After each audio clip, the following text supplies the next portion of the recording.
Hi everyone, thank you so much for coming today, those of you that are watching live, and thank you so much to everyone who is watching this on catch up on one of our various streams. We are the podcast Finding the Why, and our main aim is talk about everything art, to tear apart the elitism that is within the art society. And we both do this by being approachable and discussing what's going on in the art news. So Sarah, how has your week been? Interesting. I mean, obviously, there's the usual work and stuff, but I've still been working on my second submission for the Malala Fund piece, and just kind of seeing how that goes and trying to decide on which photographs to submit. And I've also had a really interesting proposal. So there's an inventor I know who's been after some illustration work. So I'm going to go and meet him tomorrow and discuss that. So I think he's a very interesting character, and I'm sure it'll be a really interesting project to work on. So yeah, that's kind of been my week in a nutshell. How about you? Well, my week has been all sorts of fun and games. As you know, me and my partner have tested positive for COVID. We've had no symptoms, but today it seems to have hit us halfway through. So I'm really trying to sit still, but I am such a mover, and every time I move I start getting dizzy, so we're going to see how it goes tonight. Just sit still. But, yeah. But other than that, I mean, my week has been busy. I've started the skeleton structure of the Petri Dish Project book, which will be pre-order on the 18th of July this month, and getting ready for the actual physical exhibition of it on the 18th down in London in Shoreditch. I've been getting the packs. We're putting on try a new skill workshops with cyanotypes and lino print, and I got the lino print packs yesterday. When we last spoke. All time has been lost. So participants, a little plug. All participants get a roller, a lino carving tool with 2 blades, ink, 2 lino pads. So all the participants have to do is bring a pencil and bring a piece of paper, and it's done from the comfort of their own home. So if that sounds like fun, or if you want to try a new skill or get free materials with your ticket, then sign up. I love lino print, actually. I think that'll be a really good workshop to do. So yeah, definitely people consider it. Yes. So I mean, we've both had really eventful weeks, really. It's quite hard to sometimes remember what you've actually been doing. I quite often say to myself, I've done nothing, but I've actually done quite a bit. But yeah, if any, those of you that are on live, let us know in the comments how your week has been, if you've been up to anything. Last week we were talking about, we'd both put in submissions to a Snoopy project. That was a lot of fun. The first news article that we are looking at today on the idea of perspective is not actually a news article. It's actually more of a written piece of academia. And it talks about 3 artists, John Hopkins, Julian Benines, and Felice. Oh, I can't even read my own writing. Felice. Who are all challenging the idea of drawing and making it 3D in some form of perspective or other. Yeah, it's basically challenging the fact that things have to be linear, represented in linear or 1 and 2 point perspective, which usually conveys depth, but they've kind of tried to step outside of that idea of perspective and make it a much broader term. So, for instance, the way John Hopkins has taken the idea of displaying dangerous objects, but presenting them in a kind of cartoon fashion, and it almost becomes, well, I won't say acceptable, but it kind of changes your idea about these objects because of the association with the color and the form, which is really interesting. And the way he's arranged them as well, obviously it brings together the actual caricatures, which is amazingly clever, of Tom and Jerry. but it's kind of quite mind-blowing the way he's done it. I love it. I'd love to see that in real time, real life. Yeah, honestly, they're phenomenal. And the way that the world has been done on the streets by Julian Bananss, it's just amazing. You see all these videos online of people looking in one direction, it's a flat object, and you walk around it, it's 3D, and every single time it hasn't failed to just blow my mind. There is so much skill to be put into it. And I mean, a lot of my academia and writings and even my own art practice is about the idea of time, space, and location. And it really shows that what we see is not necessarily what is actually happening, and that the way that we all see is completely different to each other. I think, yeah, that individual perspective really does come into play. Mm. But especially kind of this piece working on such a large scale in the public domain, and actually having people perceive what's going on, while it's being made, and the fact that everybody's perspective is different slightly, or kind of majorly so sometimes, is, it's just, my perspective is such a mind-blowing concept, really, when you think about it. It's almost kind of all-encompassing, really. That's so true. My real question is, whilst it was being drawn, how many people walked over the artwork and how many people walked around it? How many people noticed he was doing it? Yeah. The next one, this is such a dear one to my heart, because I follow this artist completely. Alicia Quadri, she is such an amazing sculptor, and the way that she makes her sculptures is completely all about illusion and perception.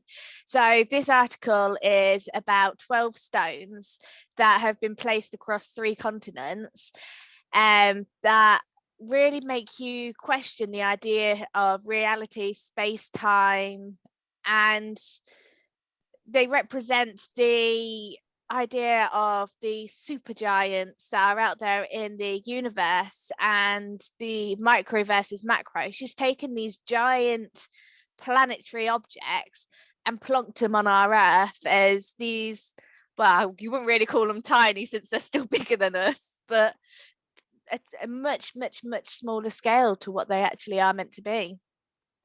I think she determined the way they were laid out by basically throwing up a bunch of marbles and seeing where it landed. It was kind of almost like a game of pickup sticks. So even kind of when it comes to perception and kind of that random chance that we keep discussing, it's really interesting way of kind of producing something that that's kind of on location, installed like that. What I love is that I mean, these stones, they, if I was there, I'd be all over them. I love sculpture like this because it's so tactile.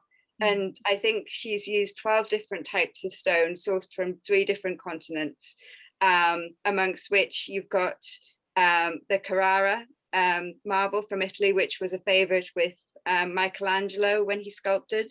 They've got the Massi from Norway, which is a quartzite. And they've also got one which I love the name of, it's called Fantasy Brown from India, and that's quite rich in quartz as well. I mean, they're just 3 of them, but there are as I say, there are 12 types, and they're sourced from different countries. Obviously, they're all kind of made up of the different types of rock. So any geologists who are watching this, I'm sure you'll know a lot more about that. But you've got igneous and sedimentary, the metamorphic, plutonic rock, gneiss. I should have looked that one up, and of course marble as well. So, and they've all been sourced by some stonemasoners who have a very, very good reputation. I think they're based in Italy, and it's all been sustainably done. I think the company's called Jura. The family name's Jura, and as I say, they've done it. They've sourced them all very fair trade, and so they've been very mindful about carbon footprint as well, and sustainability, which I love. If the theme wasn't enough, then I love the extension of the mindfulness in the piece as well. It's so true, because we see these sculptures and you hear that it's come from all around the world, and you think to yourself that it actually could be causing more damage than good to the environment. I mean, literally from 3 continents, and plunking them all in one place, these massive heavy rocks. But when looking into it and you see how sustainable and how environmentally friendly they are actually trying to be, it's not all about making a sculpture. It's not all about being this amazing mason and look at what I can do for you and source for you. It's also about that idea of, we love our planet, and this planet cannot, well, we couldn't survive without this planet. So although we want to do something and create art, we are also going to think about this actual place that we live on.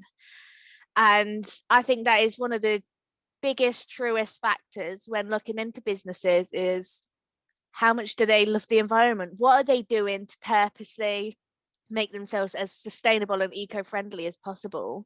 And it's one of the reasons why I like Alicia's works, is because everything she does, she always makes sure that she goes to the manufacturers or masons or etc. that have really good reputations for sustainability. Absolutely. Can I just say something that I found absolutely mind-blowing about one of the pieces of rock? Going back to the fancy brown, it's thought to be between 2.5 and 1.9 billion years old. Wow. Absolutely incredible. That's just mind-blowing. Like, yeah, that is absolutely fantastic. You don't think about that far back in time at all. Wow. I think I got that. I'm sure I got that right. We'll go with it. Yeah. So the next article is basically a piece upon the French Impressionists. I found this in the Guardian, and I just love. I mean, I really do have a soft spot for the Impressionists, I have to say. You know, you're talking Manet and Monet and Renoir and Pissarro, Van Gogh, as you were talking, Degas, and yeah, I think I just love their kind of ethereal quality and the light and the color, and it's just, I don't know, I just find them just really pleasing to be around. I saw quite a few at the Met actually when I was in New York. It was just an absolute joy. But this piece is actually it's more about exposing the artists behind the pieces and going back, taking a step back in time and seeing them as human beings, not the grand masters that they're deemed to be now, but kind of seeing the struggles that they went through and proving that, you know, they were just what, as we all are, work in progress, and their practices were work in progress. You know, they had all the human emotions of greed and jealousy and optimism, insecurity. You know, some of them were, you know, and at the time I think a lot of them were quite oblivious as to what their talent was and their strengths and their weaknesses. They were just doing what they loved, and because they needed to make a living. So it was just a really nice piece to kind of reflect on, because as artists we're all going through this, and you know, you hope that you're going to make a decent living during your lifetime. A lot of these grandmasters didn't. And I know, kind of reading through the article, I think it was Renoir, he didn't have the formal training that a lot of the other painters did, and he always had that kind of insecurity about him. But that's despite his work being of salon level. And I mean, a lot of these impressionists, you know, they were kind of trying to take their art a step further and kind of almost rebel against the salon style art and just kind of, yeah, be a bit more experimental with it.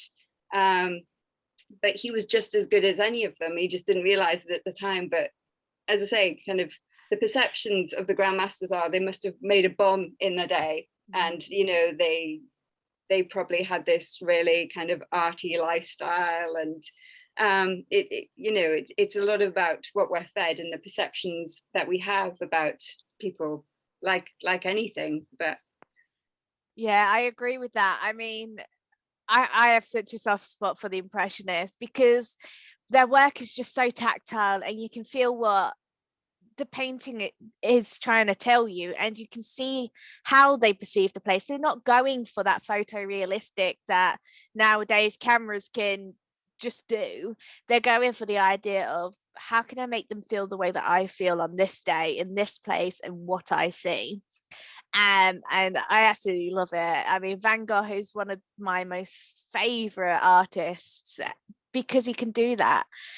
And this article is so interesting to read because it really does put you back into that idea that artists are just like us.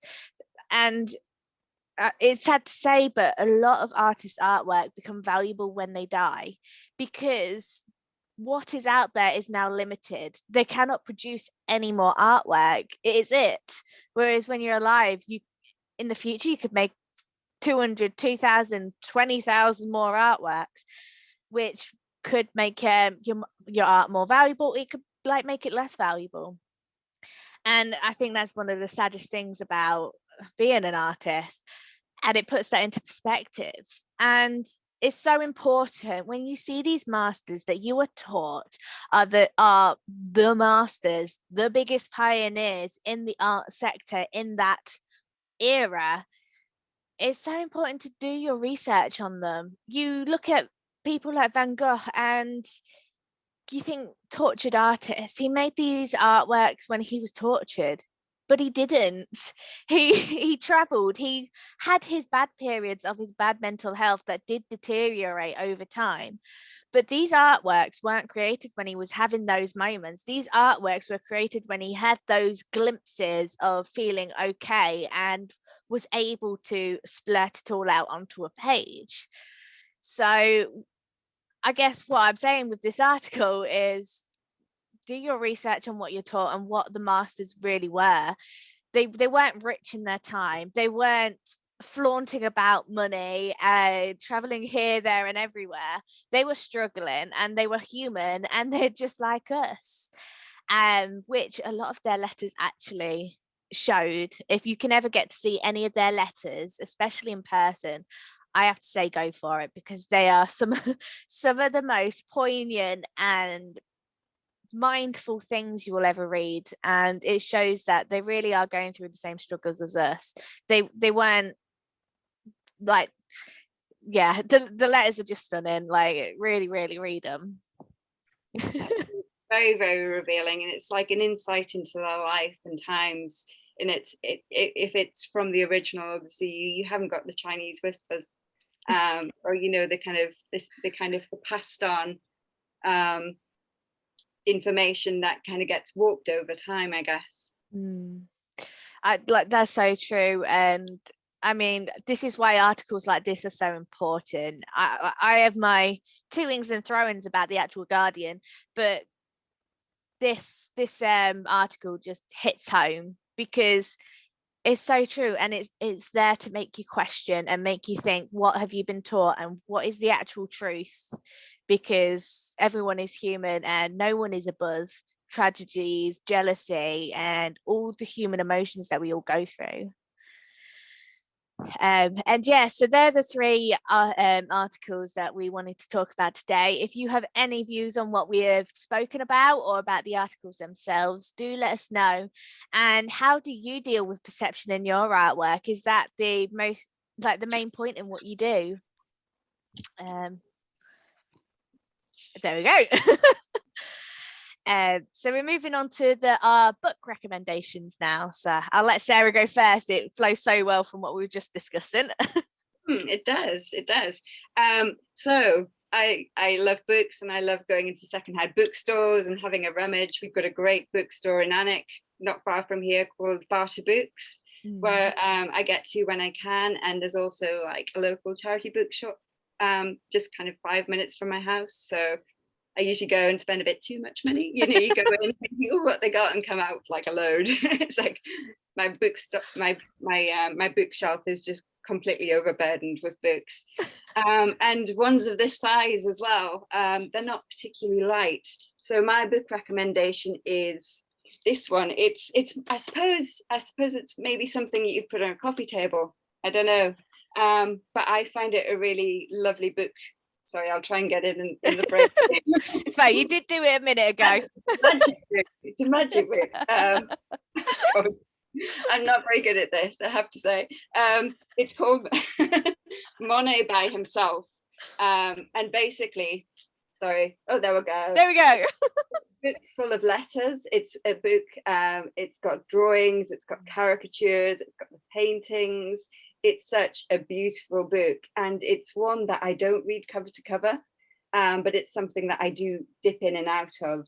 And to be fair, it's like a huge insight into the life and times of Monet and the things he went through as an artist, as a person, his relationships with his peers, with peer artists, with people who would support him, people who bought his paintings. As I say, some of the things that he went through. I know for a long time he was supporting his wife who had pretty bad health, and they were really poor. They couldn't necessarily afford the kind of creature comforts. And in that time, that kind of meant, supporting his wife, medicines, just basic essentials that would kind of keep her comfortable and keep her going. But also he'd run out of money for materials. And yeah, life was hard, and I suppose when you think of times like these, they didn't have shops as we know it. You'd probably have to source your supplies elsewhere, especially art materials. So it is a really, really beautiful book. As I say, I suppose it's one of them things that allows for a personal interpretation of a person as opposed to a spoon-fed version. It's because you're not kind of trying to read between your lines and go, oh, right, okay, that's what happened. And you maybe put your own slant on how he was feeling, because you've had your own life and your own experiences, and you may or may not be an artist. You may just be a person who's interested in this artist, or you may just be interested in art, or yeah, you might well be an artist and you might kind of have been through some of this yourself. But yeah, I think it's a book that allows for a lot of insight into him as a person. I have bookmarked a page. It was one of the first ones I turned to, and it happened to be the date of my birthday, not quite that long ago, I have to say. But if you mix up the year, you kind of get the variation on my birthday. But I'm going to read this passage because it just illustrates some of the struggles that Monet had. So it's to Georges de Belliot. So it starts. For a long time, I've been hoping for better days ahead, but alas, I believe that the time has come for me to abandon all hope. My poor wife is in increasing pain, and I cannot imagine that she be any weaker than she is now. Not only does she not have the strength to stand up or walk one step, but she cannot hold down the slightest bit of nourishment, although she has an appetite. One has to be at her bedside continually attending to her smallest wish in hope of relieving her suffering. And the saddest thing is that we cannot always satisfy these immediate needs for lack of money. For a month now, I have not been able to paint because I lack the colours, but that is not important. Right now, it is the sight of my wife's life in jeopardy that terrifies me, and it is unbearable to see her suffering so much. And calm down, and not be able to provide relief. But I would ask another favour of you, my dear de Belliot, which is to help us out from your own pocket. We have no resources whatsoever. I have a few canvases in the Rue de Vintimille. Take them for whatever price you like, but please respond to my call for help and send us what you can. 200 or 300 francs now would save us from hardship and anxiety. With 100 francs more, I could procure the canvas and paint they need to work. Do what you can, in short.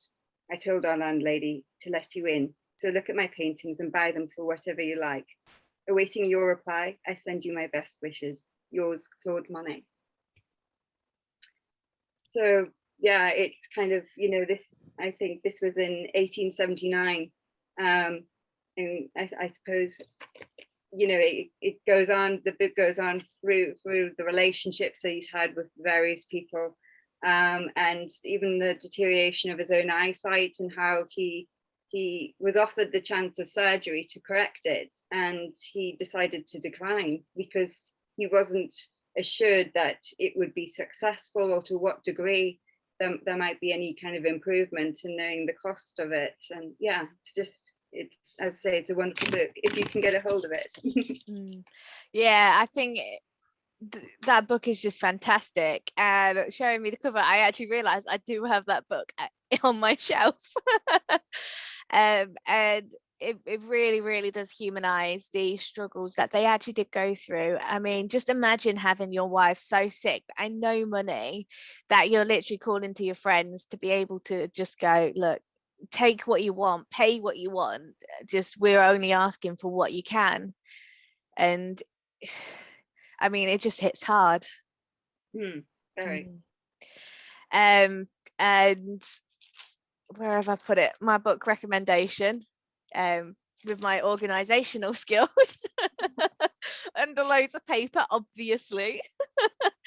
It's Vincent van Gogh, Creative Inspiration. I actually got it from the Saatchi a couple of years ago now, and it's got, rather than some of his major masterpieces of his painting, it's got behind the scenes, lesser known drawings that he used to do, whether he did it on paints, charcoal, graphite. I think there was graphite. And it also contains little snippets from letters that he wrote to people, especially his brother, just as little inspirations, because although he was a tortured soul, he also had a lot of positivity in the world, that things will get better for other people, such as on page 63. Find things beautiful as much as you can. Most people find too little beautiful. And on page 45, one becomes a painter by painting.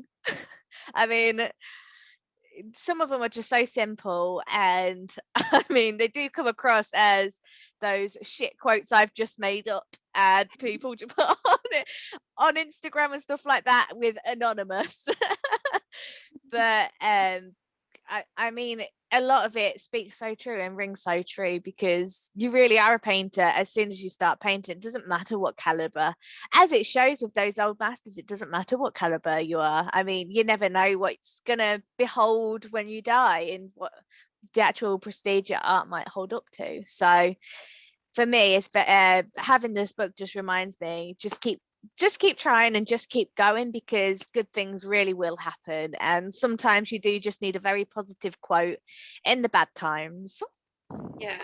And I think as well, something to bear in mind is, although there's a lot of noise on social media, we're kind of blessed to have it, because it's so much easier to get work out there. You don't have to travel, the length and breadth of the country, well, unless you're physically putting on an exhibition. You can expose it to a multitude of markets, depending on who your market is and who you're aiming at, in the click of a button.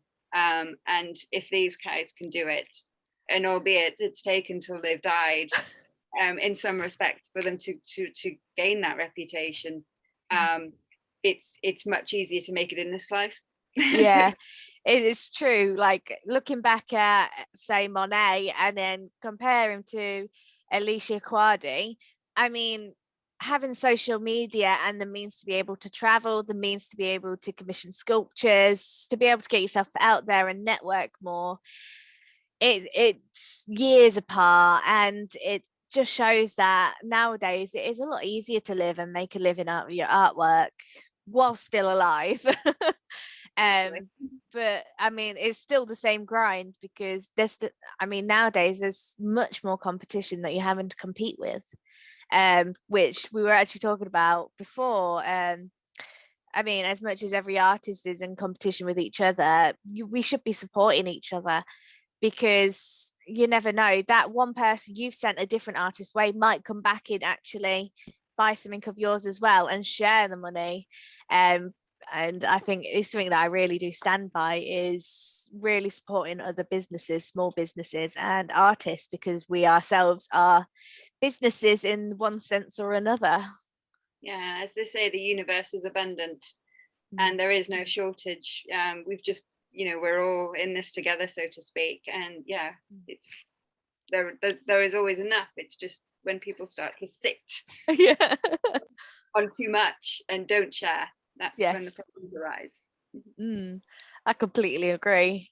Well, we actually got through that quite quickly this week. So maybe our 5-minute challenge might be a little bit longer. We could put a bit more love into it. If you're taking part, please do make sure to send us photos or let us know, because it will be reshared. And this week, me and Sarah decided we're going to give ourselves a challenge.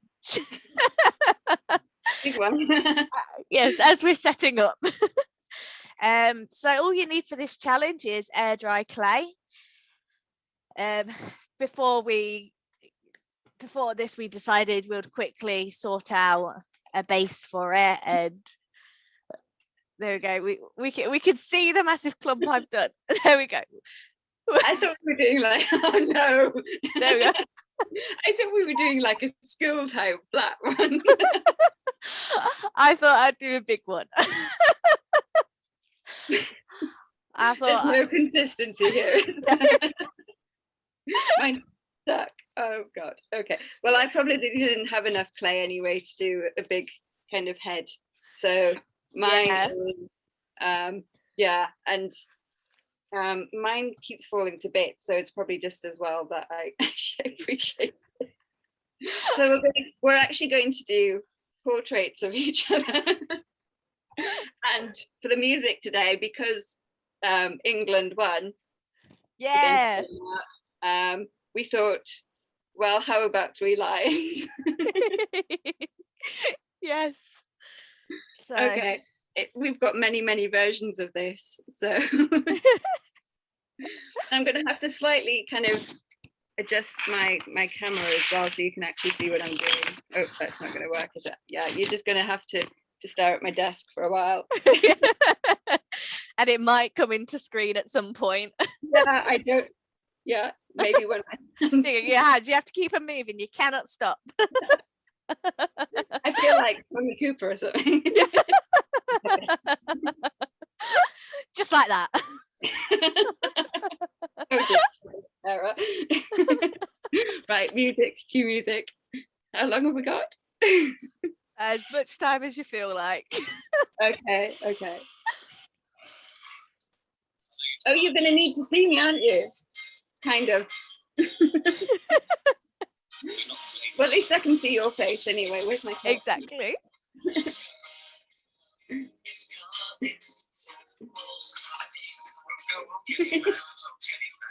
It's all right. I'll do your face from memory.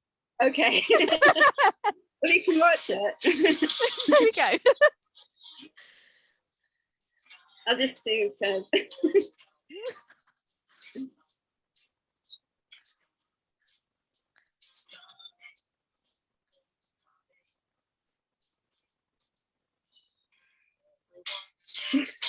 Whilst we're doing this, I do want to point out, as I have said before in our last clay thing, I do clay as part of my living and sell sculptures, but they are not 5-minute jobbies. I used to specialize in ceramics, but I haven't done it for years, and it's something that I'd love to get back into, but kind of given the resources that you need in the kiln, it's not quite practical at the moment, but who knows for the future. Yes, I mean, there's something so like cathartic about being with clay, and I mean, I used to do workshops growing up with people with dementia, and just putting clay, or even and kids as well. Oh my goodness, do they love clay? It just gives them this moment of creativity where it doesn't matter how good or bad it is, because you're playing with your hands. You've got that tactile nature. Clay is such a cathartic medium to work in. It's like, because you can really get your hands into it and you can mold it. And I think one of the beauties about clay is as well that you don't really know how it's going to turn out until it comes out of the kiln. And then again, when you glaze it, it's the same again. So it can be a bit scary, I guess, but I suppose it's part of the process of letting go and letting happen what happens and dealing with it, which is a good, it's a good thing to apply to life as well. It is. I think glazes are absolutely magical. I like you could put it in a blue and it will come out honey, or something just completely wild like that. And also putting in unglazed clay into stoneware, some of them can come out in such beautiful colors, just as the clay itself, which you wouldn't know if you didn't play around with. I actually have a piece that I did at college here. I'll show you in a bit, but it's based on balance and kind of movement, and again that kind of element of chance and space and time, and it kind of all came together. And because I studied contemporary dance as well, it was kind of all kinds of themes amalgamated. Oh, fantastic! Definitely, we share that. That sounds like amazing.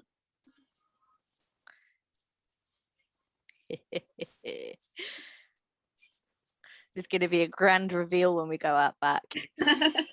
It took me 2 days to rehydrate this clay. This is why mine's so big, because I need to like get it something done with it.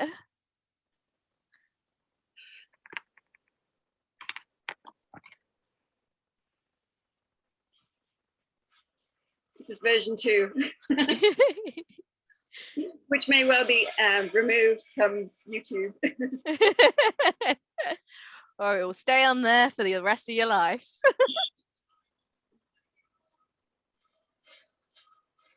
Yes, mine's very like, the first time you use clay at school. Yeah. Oh my goodness, yes. And you get the size of everything wrong. Well, I did need to get a bit shitter, didn't I? Well, hard. I would just like to say, if you haven't seen the clay pots we came out with, I'm putting my hand here so I don't ruin the grand reveal. Have a look at the pots. We did a voting and I got 100% of the votes. So thank you all who voted for me. I'm just a loser. Can't help it. I'm not bitter. Next time, Tebbs. Yes.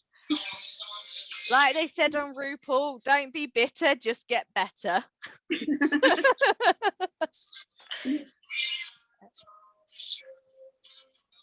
So will you be watching the match on Sunday? I won't be, no, but my housemate will, and I'm sure I will be able to hear the house shake whether we win or lose. Are you watching it?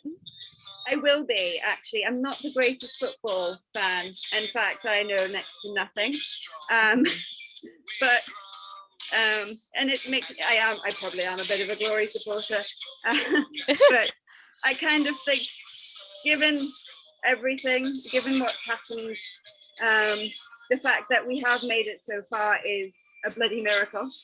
And yeah, it's nice to be supportive, as with anyone. And even if they weren't in the final, I'd probably pick a team to support. And yeah, I completely agree. I mean, I think one of the most amazing things, I don't know if COVID has just put things into perspective for the people on social media, but it's just so lovely to see that people can be patriotic to our country and be able to say well done to our English footballers, and be able to say that and just have this joy and celebration in the country that we live in. And I found out the other day, I saw someone write, well, they sent it to me actually, that of the 12 players, at least 8 of them have parents that come from another country or still live in another country. So the sheer diversity we have in our own football team is just beautiful to see, because it just shows that we really are an inclusive country, that we're able to celebrate and just give ourselves to our country and enjoy it. Absolutely. Yeah. You look so pro there, Kirstie. I do. I got the tools, and we just have to wait for the real ceramicist to go, you don't use that tool like that. But I think that's the most amazing thing about art, is it doesn't matter if you use the actual tools properly. It's what comes out that's the real amazing, and the actual process and the enjoyment. Absolutely. Yeah. It's like, it should always be fun. It should always be fun. Exactly. Sometimes we lose that, and we become too worried and too consumed about, like, how's it going to turn out. Sorry, I'm going to yeah, maybe a third time. Just in case, right? I mean, I think I'm almost done now. We will be going away and painting them in. Have Man on the Moon. Yeah. Bit more mellow. Oh, my dog's come to join in now as well. That's good. I love artwork by animals. I'm like completely insane about cats, and I follow a group, and there's this one person who posts all the time, who's an artist, and their cat always gets involved. So you just see these amazing paintings sat out to dry, and all of a sudden the cat has like attacked it as if it's a toy, or has put footmarks all around it. And it's just so amazing to see that idea of being able to detach yourself from your artwork and go, yeah, it's a collaboration. Right. I don't know whether I've got enough clay to make your headphones. That's all right. I mean, to be fair, you can only see it to the top of my, halfway to my forehead. Look at the top of your head. I'll go like that. Oh, I'm a mess. It's all right. I've also got my cup. We can also include that if you. All right. You're going to love this. Once again, I think I've absolutely nailed it. And yeah, definitely nailed it this time. So proud. So proud. We'll go away and paint them. So keep an eye out on our socials, where we will share our final piece once our clay is dried. And in my case, hollowed out and then dried and then painted. I will be going with my abstract style. Keep the theme running of great art.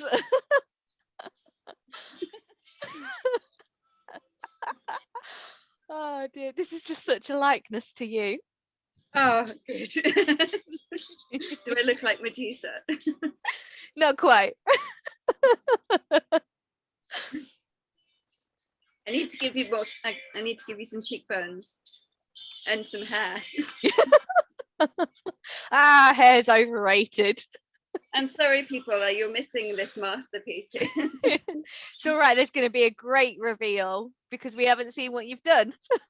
Well, this is true. This is true. I'll do that. I'm going to smooth out this little bit with some excess clay. It's driving me insane, this little bit. Yeah, I'm worried about actually scraping it off the board to show you, but I'm sure it'll work. Maybe you'll just have to like hold up the entire board.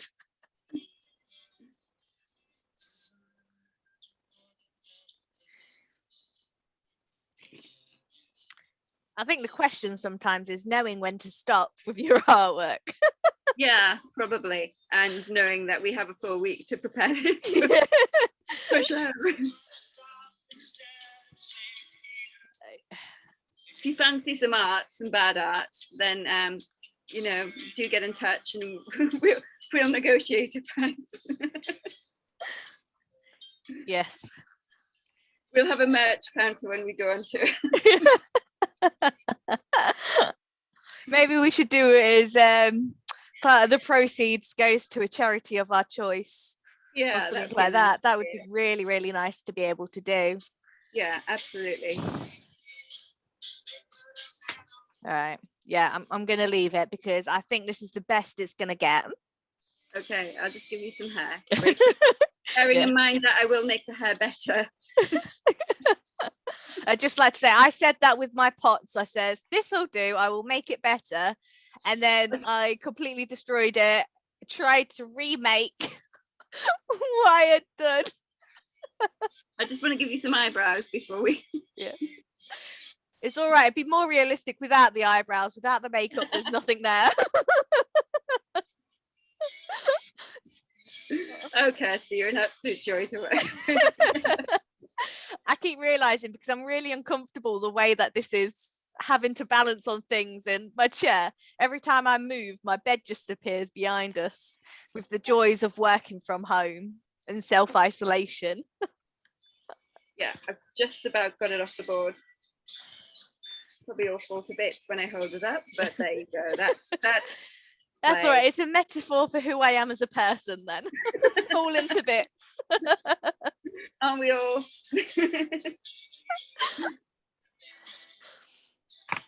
Right. You want to go first, or do you want me to? Okay, I'll go first, right? Go on, We need then. like a drum roll. I think I need to edit a drum roll into this before we put it on.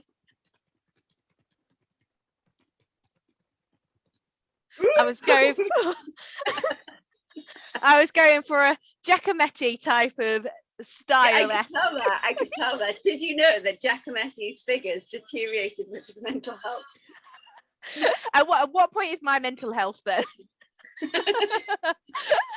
So as you can see, we've got the hair here, the back of the hair. The hair comes out here.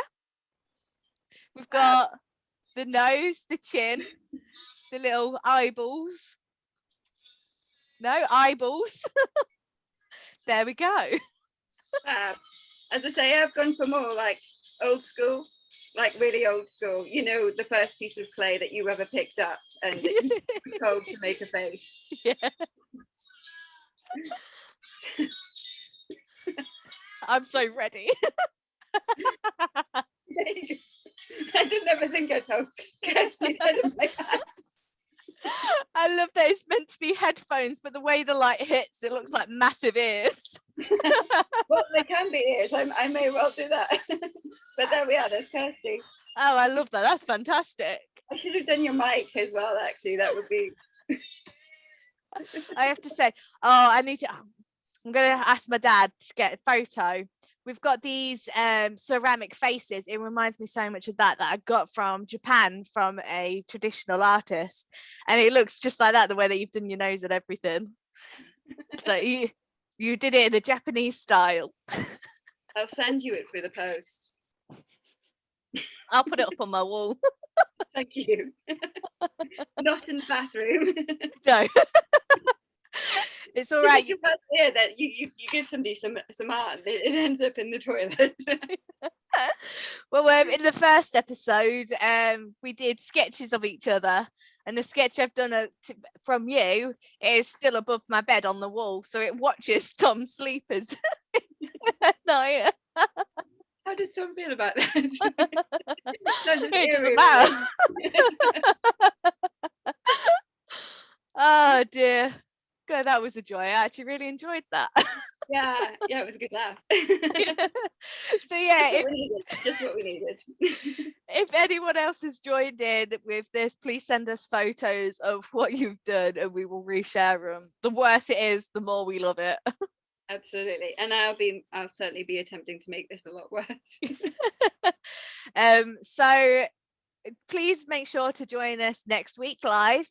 We're talking about the value of art and bringing in the famous book of Why Your 5-Year-Old Could Not Have Done That, which is going to be a lot of fun. We're going to play Guess the Value. Yeah, that's amazing fun. And as you can see, unfortunately, Frances Ackland Snow couldn't join us this evening. She has so much going on and she's still quite poorly, so we send her our love. But we will be rescheduling her as and when, but we do have a lot of exciting guests to come. And just to keep to schedule, we are thrilled to have Alfie Joey joining us. Now Alfie is an illustrator and he's a presenter on BBC Radio in the Northeast, and he has a multitude, I mean an absolute multitude of other skills and talents, and I'm sure he'll be really good fun to have on. Yes. So yeah, that will be on the 22nd of July. Yes, so make sure you be there for that one, because Alfie is such a great person. He is going to be phenomenal, and you're going to fall in love with him from the moment you see him. So do make sure to catch that. Absolutely. But yes. Thank you for joining us this evening, and we hope to see you all again soon. If you're on catch up, then hello. And yeah, see you all soon. Yes, see you all soon, and stay safe, and make sure to get your jabs, because you don't want to feel ill. Take care. Bye-bye. Take care. See you soon.